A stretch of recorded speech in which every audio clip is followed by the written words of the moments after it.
කරන්න පුළුවන් වේද කවුද හරි? බෑ. ඒත් බෑ. හා?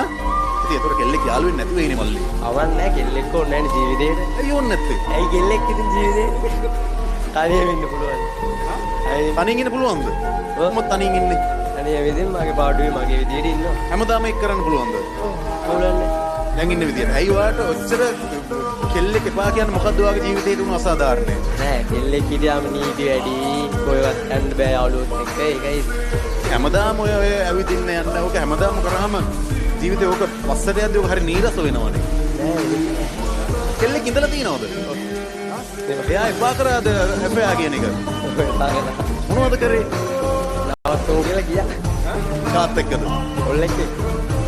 දැන් මට පේන විදියට ඔයා මේ එතන තාම නැවතිලා ඉන්නවා වගේ මට තේරෙන්නේ. කුට්ටක් විතර. ඈ කුට්ටක් විතර. අර නරියම් විදි තිප්පයි කිව්වා වගේ ඒ කෙල්ල නැත්තම් කවුරුත් එපා කියන තැන දින්නේ. ඔව්. අපි තාම ආදරයක් තියෙනවා හිතේ. හිතේ තියෙන කුට්ටක්. හිතේ තියෙන. ඒ ආදරේ කොහොමද ඔයා එළියට දාන්නේ? එළියට දාන්නේ නැහැ ඉර කරගෙන ඉන්නවා. ඉර කරන් ඉන්න එපා. ඉතින් එළියට දාමු අද තමයි හොඳම දවස. දැම්ම කියලා වැඩක් නැහැ. දැම්ම කියලා වැඩක් නැහැ. දැම්මම වැඩක් වෙන අවස්ථාවක් තියෙනවා.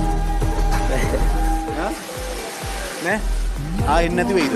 නෑ ආයෙ ඉන්නේ. ආය ආවොත් ආයෙ આવුත් බාර ගන්න. මාර ගන්නවා. හා?